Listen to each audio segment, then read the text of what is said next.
Hello, solar plexus ചക്രയെപ്പറ്റി മനസ്സിലാക്കാം. നമ്മുടെ പൊക്കിളിന് മുകൾ വശത്തായിട്ട് മേൽവയറിൻ്റെ ഭാഗത്തായുള്ള ഊർജ കേന്ദ്രമാണ് സോളാർ പ്ലെക്സസ് ചക്ര. ഈ ചക്രയെ സൂചിപ്പിക്കുന്നത് ബ്രൈറ്റ് യെല്ലോ കളറാണ്. ഓക്കെ, ഈ ചക്ര ബ്ലോക്ക്ഡ് ആണെങ്കിൽ നമുക്കുണ്ടാകുന്ന ലക്ഷണങ്ങൾ എന്തൊക്കെയാണെന്ന് നോക്കാം. ദഹന പ്രശ്നങ്ങൾ ഉണ്ടാകുന്നു, അതുപോലെ ഉത്കണ്ഠ, മൂഡ് സ്വിങ്സ്, ആത്മവിശ്വാസം തീരെ ഇല്ലാത്ത അവസ്ഥ, എല്ലായ്പ്പോഴും ക്ഷീണിച്ച അവസ്ഥ. ഇതൊക്കെ ഒറ്റ പ്രാവശ്യം മാത്രം ഉണ്ടാകുന്നതല്ല കേട്ടോ, നിരന്തരമായിട്ട് ഉണ്ടായിക്കൊണ്ടേയിരിക്കണം ഈ ചക്ര ബ്ലോക്ക്ഡ് ആണെങ്കിൽ. അതുപോലെ ബൗണ്ടറീസ് ഒക്കെ സെറ്റ് ചെയ്യാനുള്ള ഒരു കഴിവില്ലായ്മ, മുന്നിലേക്ക് വരുന്ന റിസ്കുകളൊക്കെ ഏറ്റെടുക്കാനുള്ള ഒരു ഭയം, ഇതൊക്കെ ഇതിൻ്റെ ലക്ഷണങ്ങളാണ്. ഇനി ഈ ചക്ര ഹീലിംഗ് മെഡിറ്റേഷൻ എങ്ങനെയാണെന്ന് നോക്കാം. ഫസ്റ്റ് മെഡിറ്റേഷൻ പോസിൽ നിവർന്നിരിക്കുക.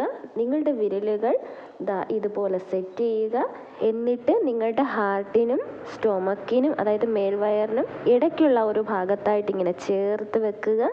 കണ്ണുകൾ അടയ്ക്കുക. Deep breath in and out 3 or 4 times. Okay, then നിങ്ങളുടെ സോളാർ പ്ലെക്സസ് ചക്രയുടെ പൊസിഷനിലേക്ക് മൈൻഡിനെ ഫോക്കസ് ചെയ്യുക.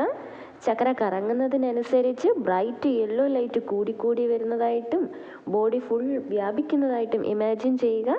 ഇമാജിൻ ചെയ്യുന്നതോടൊപ്പം രം എന്ന മന്ത്രം ചൊല്ലുക. രം. മെഡിറ്റേഷൻ ടൈം നിങ്ങളുടെ ചോയ്സാണ്. ഇനി ഈ ചക്ര ബ്ലോക്കേജ് മാറ്റാൻ പുറമേ എന്തൊക്കെ ചെയ്യാം? യെല്ലോ കളേർഡ് ഫ്രൂട്ട്സ് ഒക്കെ കഴിക്കാം, ലൈക്ക് ബനാന, ലെമൺ, ഇതൊക്കെ കഴിക്കാം. രാവിലത്തെ ഇളം വെയിലത്തൂടെ കുറച്ച് ദൂരം നടക്കുന്നത് നല്ലതാണ്. സൂര്യ നമസ്കാർ ഇതൊക്കെ ചെയ്യാം.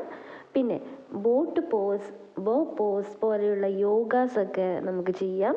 ഇനി ചക്ര ഹീലായോ എന്ന് നിങ്ങൾക്ക് എങ്ങനെ മനസ്സിലാക്കാം? നിങ്ങൾക്ക് ഭയങ്കര ആത്മവിശ്വാസം എല്ലാ കാര്യത്തിലും അനുഭവപ്പെടുന്നു.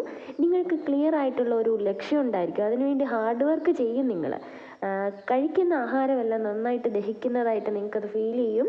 നിങ്ങൾക്ക് നിങ്ങളെ തന്നെ ഭയങ്കര ട്രസ്റ്റ് ചെയ്യാനായിട്ട് തോന്നും. മുന്നിലേക്ക് വരുന്ന എല്ലാ ചലഞ്ചസിനെയും നിങ്ങൾ ഫേസ് ചെയ്യുന്നു. ഇത്രയേ ഉള്ളൂ. Thank you.